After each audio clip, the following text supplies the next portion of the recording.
Hello, everyone, and welcome back to the B Team Analytics Podcast, your home for NBA Analytics. I am your host, Dylan, and we have a great episode 3 for you here today. Today, I think we're going to just quickly jump into some team league leaders and a few stats. Then we're probably going to jump into a little bit of the final All-Star starter voting, jump into a little bit of that, and obviously games I watched this week. So, with that, I think we're going to jump slightly into just some quick housekeeping items of big news for the podcast.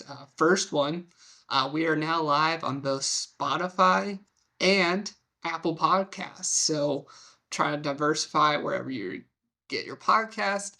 Eventually, I'm trying to figure out how YouTube podcasts work, so we'll get there eventually. But for now, we are on two sites, Spotify and Apple Podcast. Next, Twitter and Instagram. We are now live on both. My hope is the Twitter account I will be posting daily stats on, just kind of like, hey, here's a fun stat I found this week, and I have a few queued up for next week that should be really good.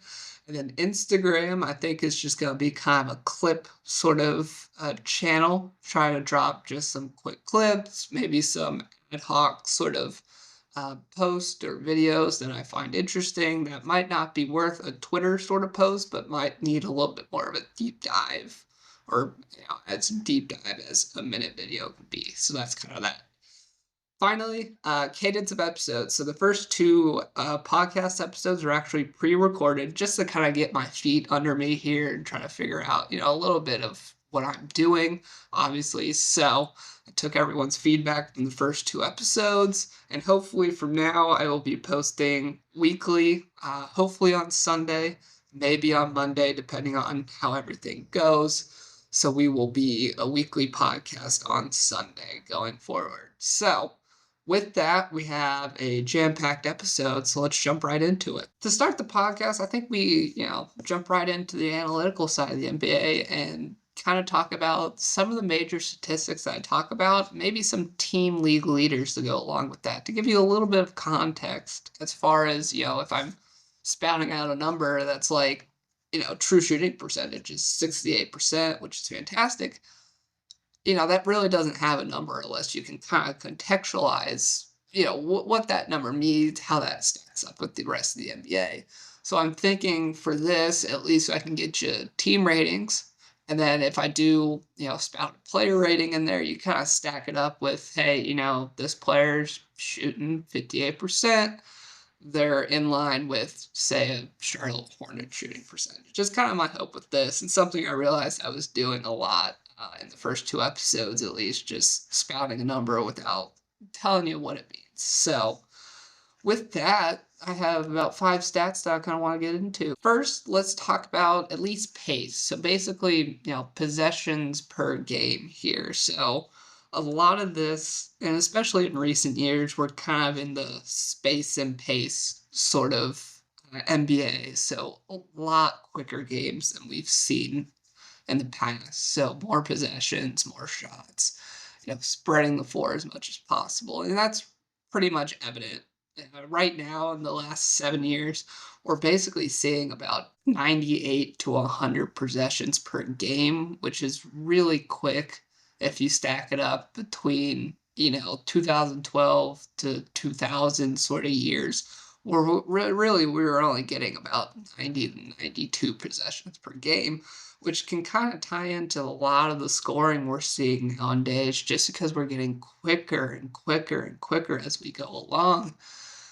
This stat's really only been around for about 50 years, so the first time we actually recorded this stat was in the 1974 season, and that was the highest pace ever recorded for at least, league average at, 107 pace, which is blistering to what we're seeing today. Let's now change to kind of current day now that we kind of see at least the landscape of what this stat has been. Let's kind of turn to current day and see, where everyone's sitting. Currently, as of today, which is January 26th, the current average pace in the NBA is 90, which is, fast comparatively, at least across the, past 7 years. We're still kind of in that upper echelon on the barrier, but nothing quicker than we've seen, sort of thing. Looking at it, we only see about 6 teams above 100, which, right when we're looking at that, league average is about 99. So, it's pretty tightly packed around that 99 range. The quickest that we're seeing are teams we've kind of talked about before. Grizzlies, with that fast-paced John Moran offense, are currently getting 104 possessions. So, speeding up their opponents, making them play their sort of game. And then also Bulls and Hawks at 103 possessions per, game, which is very quick. On the other hand, we see teams, slowing the ball down, trying to get back to, maybe a mid 2000s kind of offense, with Orlando and the 76ers with 96 possessions. So definitely on that lower end, lower than league average, we're getting back to, mid 2000s kind of Kobe, Shaq era sort of possession numbers that we just don't see most days these days. Kind of, that slow pace offense. It's a lot more, hey, let's grab a rebound and let's get out and transition and see if we can get an easy bucket, maybe kick out three sort of thing. These teams are really trying to slow it down, trying to get these teams out of rhythm as much as possible. And for Orlando, yes, it's working. For the 76ers, obviously having a little bit of a struggle season, but that's mainly because I think they're having to call up a lot more G Leaguers who aren't really prepared for the pace that we're seeing, and instead kind of working on a slower paced offense to try to at least get a little bit of rhythm for these younger guys that are trying to make it in the league, sort of. The next thing I think we should, talk about is 3-point percentage, 3-point shooting, kind of that whole landscape of 3-pointers. First, just to kind of start off with, the NBA 3-pointer was at least introduced in the 1979 season, so it's been around for almost, 49, 50 years now. And when it first got introduced, a lot of teams weren't taking 3-pointers. Like the first year league average was 2.8, which nowadays that's, your average bench player sort of attempts per game, which is looking back over the last 10 years, 3 points attempted at least is, 32.3, which is, a solid number, which isn't crazy. But today, this year, it has been 37.6. So we are seeing way more 3-pointers, and this is at the upper echelon of sort of the last 10 years. But even then, every single year, we've increased 3-point attempts, year over year, which just kind of insinuates that, hey, the league is changing. You can call it for the good or not, take your pick on that. But while teams are taking more 3-pointers, we haven't seen the 3-point percentage really drop at all. Honestly, this year, it has slightly ticked down from last year from 36.6% to 36.0%. But statistically, it's been about 35%. So people are getting more efficient from this 3-pointer line, making it a more viable option in a game that really helps, because the math to say, hey, a 3-pointer is worth more than 2-pointers if you can make them. And, we're really seeing NBA players really, skyrocket above that, point where it makes it worth it. Obviously, a team to call out is the Boston Celtics, attempting over 53 pointers a game right now. I think they're at 49.5 or something like that, which is unheard of in most NBAs. In the history of the NBA, no one's reached that 50-point mark, and obviously the Celtics are almost on pace to do that with that 49, attempts a game. But in terms of historical sort of, predictions for season total so far, only one other team, or technically two other teams, have reached the at least 45 attempt marks. And those were the early, 2020, 2019 Houston teams with the James Harden. And, we were thinking, hey, they're just chucking threes left to right. They were only putting up 45 attempts a game. So that 50 mark, or at least where the Celtics are, is unheard of in NBA landscape so far in history. So, we're on the you know, precipice of potentially a, call it what you want, historic season, at least statistical, history of hitting that mark that no one's ever done before. To look at the lowest attempting 3-point teams in the league, that is by far the Denver Nuggets. But the fun thing about the Denver Nuggets is while they only attempt 30.6 3-pointers a game, which is, 7 3-pointers less than league average, they currently have one of the best 3-point shooting percentages out of everyone at 38.4%. The only other teams shooting better than them right now are those blistering hot Cleveland Cavaliers and the Milwaukee Bucks, but both of them are shooting about 40 to 36 attempts a game. So they're shooting more. But this Denver team is shooting when it's good shots. They're getting up high quality shots that, will most likely go in most of the time. And it shows, they're still one of the best teams in the league with that Jokic finding open guys on the 3-point line and only taking what they should, sort of thing. So now let's quickly turn to true shooting percentage, which, in my eyes is one of the best statistics for at least showing, effectiveness of scoring. In the last 10 years, we're really seeing teams, have a true shooting percentage around, 55 to 58%. We really haven't seen that change in those 5 years. Since true shooting percentage is just a formula, we do have numbers all the way back to, the first sort of seasons of the NBA. In the early days of the NBA, you just saw a lot more sort of free throw attempts. You saw a lot more field goal attempts, really brought down kind of these averages. And it can also kind of show you like, hey, more or less, we're becoming more and more efficient with our scoring in today's NBA. Teams that are kind of leading the league right now in true shooting percentage are, the Cavs, the Nuggets, the Knicks, and a lot of those really don't shock me as much, especially, the Cavs teams are currently just on a blistering run. With that comes true shooting percentage. Nuggets are all about quality shots, getting, Jokic passing around, getting open shots, really accentuating that sort of, effective scoring. And then the Knicks with, Jalen Brunson and Cat really, more inside play, more easy layups, understandably have that sort of high true shooting percentage you would see. Kind of looking at, a little bit of a statistical outlier. Obviously, the Rockets currently sitting fifth have one of the worst true shooting percentages in the NBA right now, 54%. Obviously, league average is about 57.4%.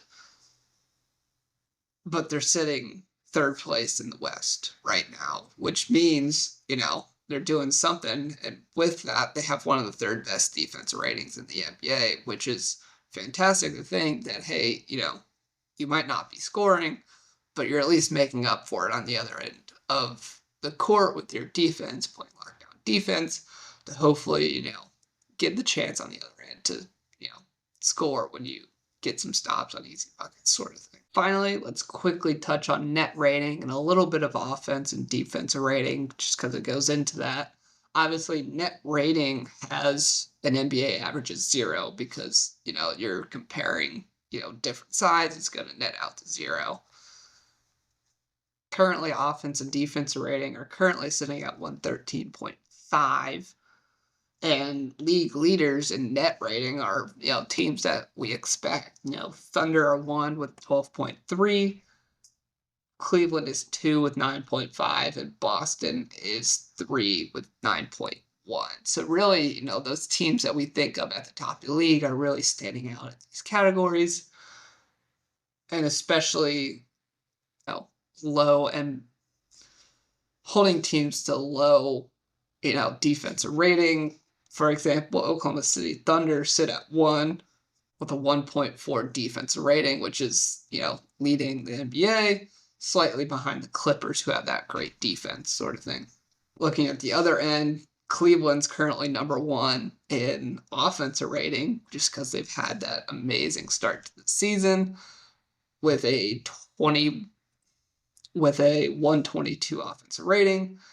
Slightly behind them is New York and Boston with 120.6 and 119.5 respectively. So, looking at all that, a lot of these stats clearly show, hey, here's the best teams in the NBA, and it shows with offense rating, especially defense rating. You can see teams who rely more on the offensive side, maybe some teams that rely more on the defensive side, and kind of take a hit on there. Finally, let's wrap up just with one very, very quick stat that I found just kind of looking around NBA reference is heaves, half-court heaves currently in the NBA.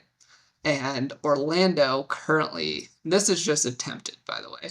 Orlando is currently leading the league with 19 half-court heaves, which, for me, I think that's just a fun little stat. At least, at the end of the quarters, they're trying.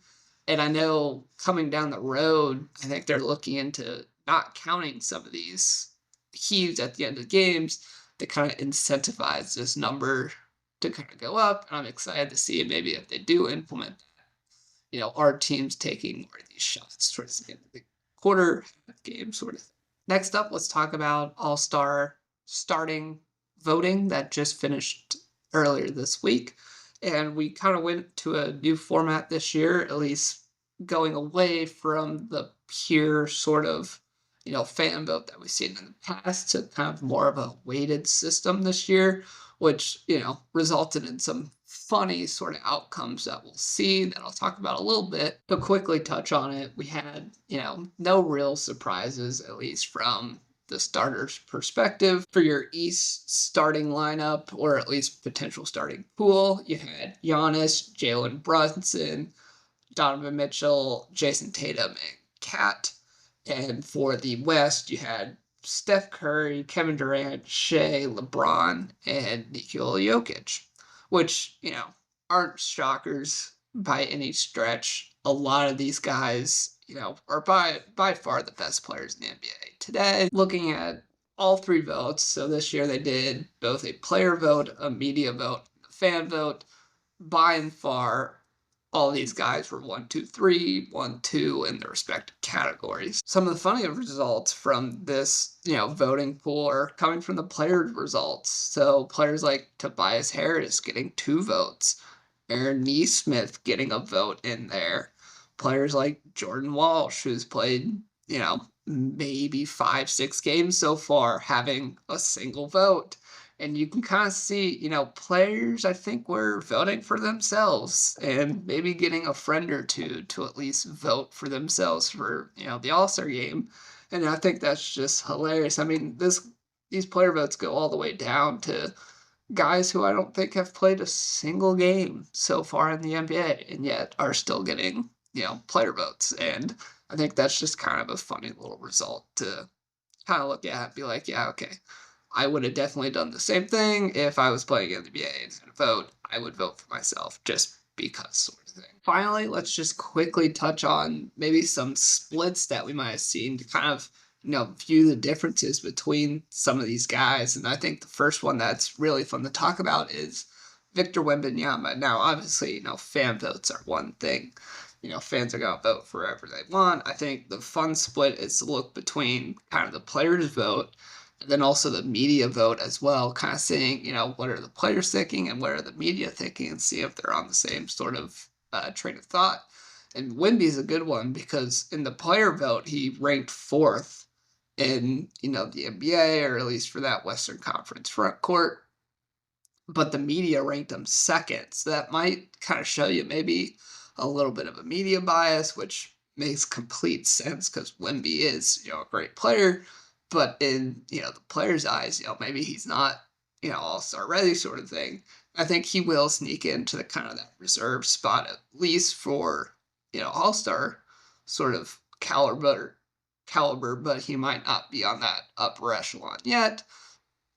in the player's eyes that the media already thinks he might be at so far. Next up, I think it's good to note that Pablo Banchero received a lot of votes. He got 46 player votes, ranking 5th in the Eastern Conference front court sort of standings. But on the opposite end, he didn't receive a single media vote in that, showing another example of maybe a little bit of a slip between, a player and a media sort of aspect, showing that, players think that now Pablo is great, but obviously only played 5 games, so I think the media kind of shut him out of his mind so far. And I think the final player, and really honestly, I think the story or the talk of the town, sort of at least on the voting perspective, is LaMelo Ball. LaMelo Ball was 3rd in the Eastern Conference backcourt sort of rankings. First place in the fan vote, which, fans will vote for whatever. 3rd in the players' vote, and then 3rd in the media vote. But he would have been snuck in to the starters if only he had, I think it works out to be maybe 3 more media votes going his way. He would have been a starter over Jalen Brunson because of that, fan vote coming into effect. And I think LaMelo Ball is a great player. I don't believe he is a starter caliber player that the fans were kind of voting for. And I think the media and kind of player vote kind of even that out, which really kind of shows, how this new voting system can kind of even stuff out. But yet, he almost snuck in still with, 3 more votes going his way. He would have been a starter and Brunson would have had to come off of the bench. And now that he's 3 votes off, I don't know if he'll get that final bench spot over some of the guys in that sort of area. Because, you still have, Trae Young, Damian Lillard, Cade Cunningham, sort of guys like that might sneak in above him. So it'd be interesting to see that if he sneaks into the All-Star or if he does kind of become a snub this year to kind of view on that end. And finally, everyone's favorite segment, games I've watched this week, sponsored by my bank account. There's a few games I want to talk about this week, maybe a quick Celtics rant towards the end of this, but the first one I want to quickly touch on is the Dallas Mavericks versus Charlotte Hornets game. And I don't really want to talk about the game much here at all, and I'll keep this pretty brief. It's more of the fact that I wasn't allowed to watch this game. And I was really excited because these are, 2 pretty good teams. Obviously, Dallas having some, health issues with Luka out, and then Charlotte, with LaMelo Ball that we've talked about a few times, and some good role players that are fun to watch. So then I go on to, get on my NBA League Pass, and I realized, Dallas is a blacked out market for me because I live in, Dallas. So, with these blackout sort of market restrictions that, teams have on some of these games, it's hard to watch certain NBA teams, especially live in a certain area. And maybe something that needs to change going forward, because the more we go onto this sort of online digital landscape, the less that actual sort of cable or, DirecTV or something like that subscriptions are going to go away, leaving it hard for people to watch certain teams if they live in certain areas. So if I wanted to watch, a Dallas Mavericks game, I have to go out and, buy another subscription service, stuff like that, to, watch these games. And especially luckily, the Celtics only played the Mavericks twice, so I only have to, fend on, say, a Stream East or, go watch the game or something like that to, watch these games. But for, if I have my favorite teams like Houston, they play 3 to 5 times a year. It's kind of harder to, watch some of these favorite games of mine. So this is definitely something that I don't think the NBA is going to change in, recent times, but it does bode to the fact that, especially with the new media deals coming up, it's only going to become harder to watch games with, you now having to have an Amazon Premium subscription, an ESPN Plus subscription, maybe, ABC, something like that, your NBA League Pass, NBA TV. It's going to become hard and everything's going to be discombobulated, spread out. So that's something that, the NBA might need to look into. It's finding a way to kind of consolidate these to, maybe boost ratings, something like that going forward. And next up, the game I want to talk about this week was the Battle of LA and the Lakers and the Clippers game. The real talking point of this, other than, the two LA teams going at it, was this was the first game in the Intuit Dome, or the first time the Clippers really had a home game per se in their kind of own arena. And I don't think anyone in that arena wanted to win that game more than Steve Ballmer did. And that kind of just shows a new trend that we're kind of seeing, at least from an owner perspective, of, really caring about the team, really caring about the fan experience. And it's really good to see because that really definitely helps it really helps get fans interested in the game, really helps them get into the, sort of team mentality going forward. So that's something I really love seeing. Now, to kind of jump into at least the gameplay, which I thought was a fantastic game, to kind of look back at the history, the Clippers have kind of owned this series recently, having a 15-5 record against them in the past 20 games. And this is really, a complete shift to what we were seeing before when, Lakers really kind of owning this series, just with the more historic sort of program. And, the tides are really turning for at least the LA market, seeing kind of a new team that, it's going to be hard to rival the Lakers, at least in fan perspective, but at least are beating them from a competition sort of standpoint. And this game was no different. The Clippers came out on top 116 to 102, marking another sort of loss for the Lakers, dropping them a little bit closer to that kind of play-in spot. They are currently sitting fifth in the West at a 25-18 record, but it still kind of showed that, hey, Lakers might not be in a place they really need to be. And I think a lot of that just has to do with roster construction. You're relying on, you know, LeBron James, who's, just turned 4 years old, but still LeBron James looked like he could carry a team to the NBA Finals if he really needed to. I think that showed in this game at least because he had 25 points and was the leading scorer of the team. And as far as plus minus for the game, the starters were all around, double digits, sort of high teens range. LeBron James was at -3 for the game, which is fantastic compared to, the other players on the starting lineup. While Anthony Davis is still a great player, I don't think Anthony Davis can kind of carry, the load when, LeBron is showing a little bit of age. He's still fantastic, greatest player in the NBA sort of thing.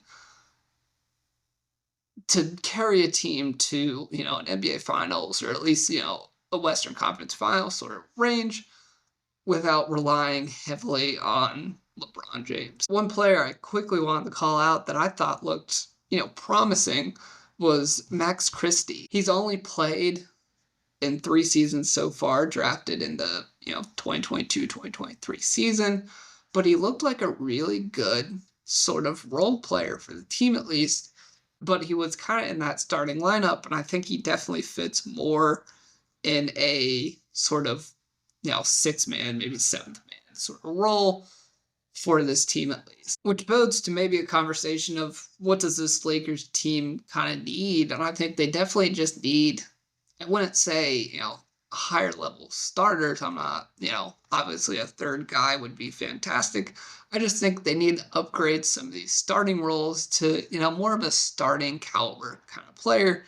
And while Max Christie did look great and had, true potential down the road, if you're talking about winning this year, especially with LeBron aging and maybe, an aging Anthony Davis as well, you kind of need to start thinking win now.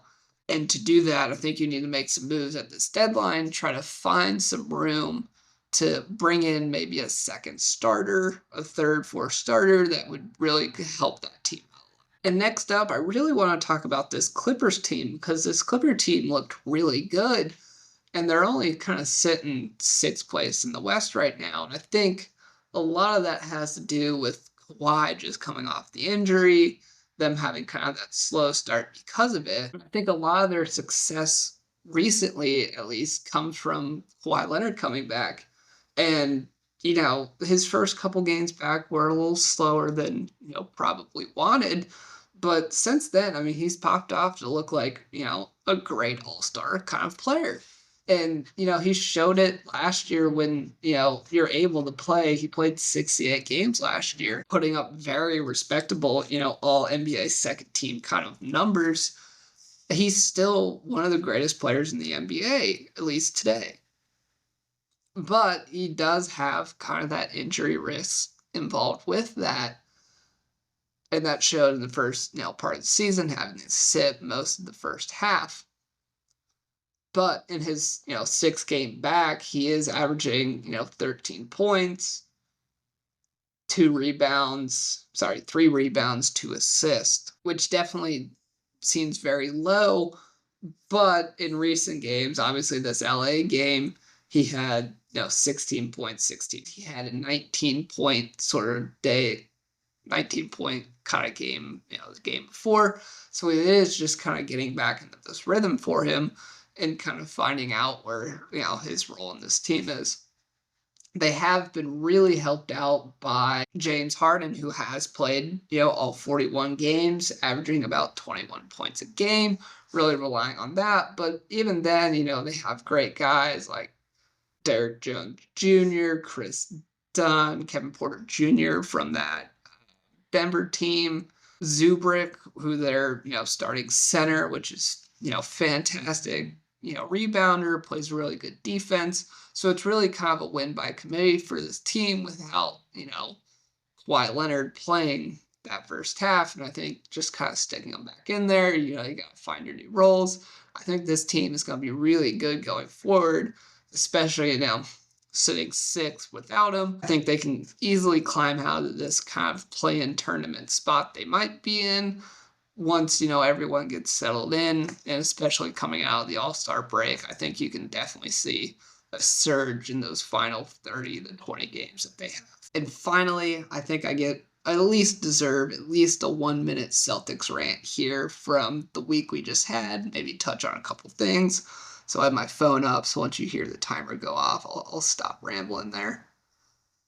So in the last week, at least the last month, the Celtics have kind of been on a really slow tear, have been on a really slow kind of, lackadaisical run. I think we're sitting about 500 in the last month or two. I think we're, 10-9 or something like that. But coming out, we had, this last little Western Conference stretch here where we played, great teams, the Lakers, the Clippers, the Warriors. The Warriors, specifically, we had, a 45-point win over them, showing that, hey, we still have this. And the final game of that kind of Western Conference stretch was the Dallas Mavericks, which I got to go to, which was fantastic because that was the first time in months that we've looked like a championship winning team. Everyone is clicking. Gives me hope going forward that it might have just been, a slow month, kind of the lackadaisical days that we might have had. So there's my quick little Celtics minute for you. And finally, I just want to wrap up with maybe a few games to watch this week. And I think one that, particularly sticks out in my mind is on Friday, January 31st, the Spurs and Bucks play a nice little matchup between, Giannis Antetokounmpo and kind of Wemby, kind of seeing that matchup. Most likely will be guarding each other. Another good game to watch is Wednesday, January 29th. The Denver Nuggets do play the New York Knicks, which, a battle of two top teams in the NBA right now, so that should produce some high-quality basketball. And finally, one thing to really watch out for is the race to 40 wins. Obviously, we'll talk about this more on potentially another podcast, but the 40-20 rule. Most NBA, I gotta look up the stat exactly, but most teams to have won the NBA championship have reached 40 wins before 20 losses. And really, right now, there's only 3 teams who could potentially meet that, and that is the Oklahoma City Thunder, the Cleveland Cavaliers, and then the Boston Celtics are right on the edge of that as well. While this week, I don't believe the Oklahoma City Thunder or the Cleveland Cavaliers can reach that mark. I think they'll be next week games. It is definitely something to kind of look out for because Cleveland has had a little bit of a skid recently, losing a few games. Mays, they're obviously, still single digit losses right now, but may, fall behind in that 40 win race, while Oklahoma City's Thunder's still looking really fantastic to go along with that. So maybe something to watch out for in the next couple weeks or so. And then obviously NBA trade deadline is 2 weeks away. There's a lot that goes on between now and that, but something to watch out for teams who potentially are sitting players like Jimmy Butler to get a good trade out there during the trade deadline, and other teams who might be making moves going forward. So with that, I think I'm going to end the podcast there. Thank you everyone for listening, and I'm excited to see you next week. I hope you watch a basketball game.